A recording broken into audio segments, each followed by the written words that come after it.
good questions, actually. In case you didn't notice, there is nothing short of a revolution building in the downtown area of Las Vegas, Nevada. Along with casinos, container parks, and restored signs and symbols, art is advancing at an astonishing rate in the areas just outside the downtown casino district. Murals are popping up all over the downtown and arts district, and they really are quite remarkable. I have come to realize that as we were dealing with COVID, contentious political dealings and elections, and getting on with our lives, art has been slowly filling downtown walls and anything else that can be painted with remarkable expanses of color, pattern, and wonder.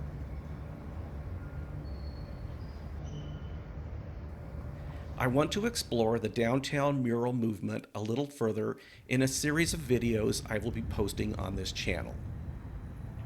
The first one titled Getting Started. So, how did this art form gain such a prominent footing in the downtown area of this iconic city, best known for casinos, gaming, and over the top spectacles?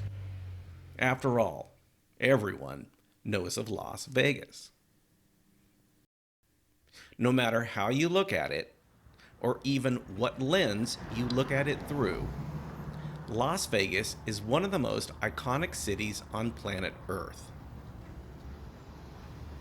Now, there are many ways to look at our fair city: the gaming and casinos, the adult playground, the 24-hour drinking and smoking, of whatever, the nightlife, or just a place to find a good restaurant.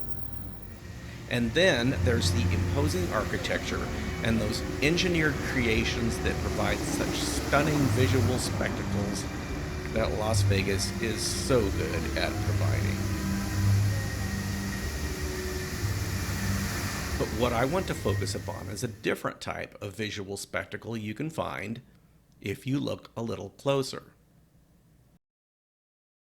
You can find these murals concentrated in the downtown area. In fact, if you walk through the downtown area today, you'll observe a veritable explosion of murals.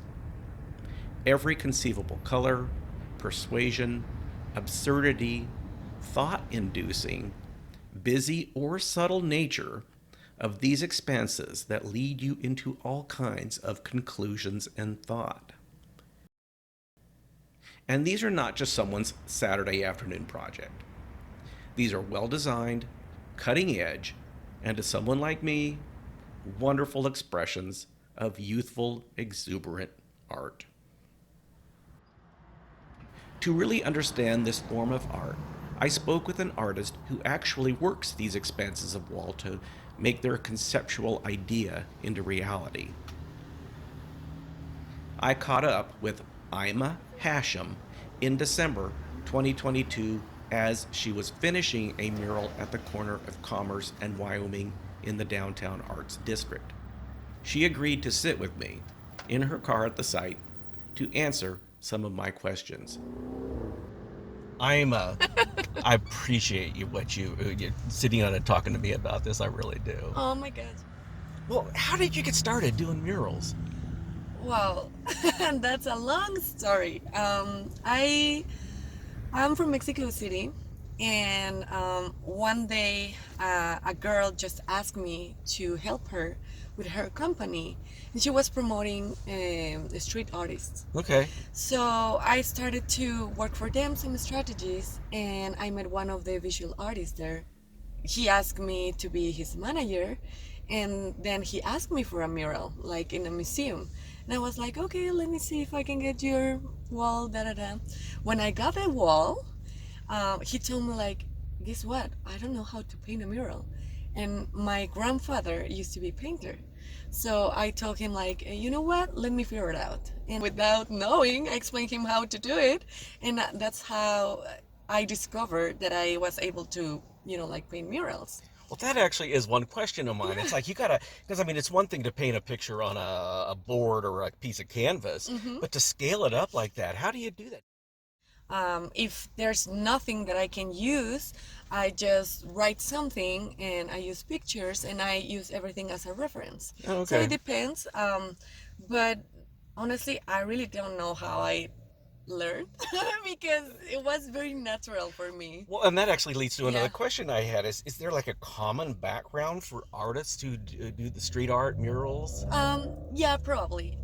My family, my father's side, my grandfather used to be painter. So I see him all his life painting canvases. And he actually, the last project that he created was a mural. But in that time, I didn't know what it was happening. I just was looking at him painting every day, like in kind of like his technique.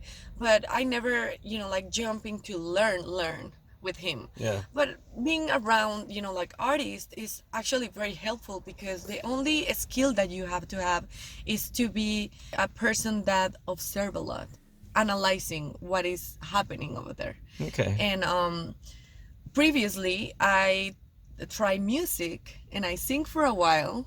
And because I was singing and trying to promote myself, I have to do graphic design and I have to do other things that actually were involving the visual arts, but without knowing that wasn't the goal. Yeah. But I was doing it. So when I jump into the visual arts, it was pretty easy for me. Very natural, I feel. And this is her final addition to the piece. Ima, I truly thank you for taking the time to speak with me. As I said, this is the first in a series of videos.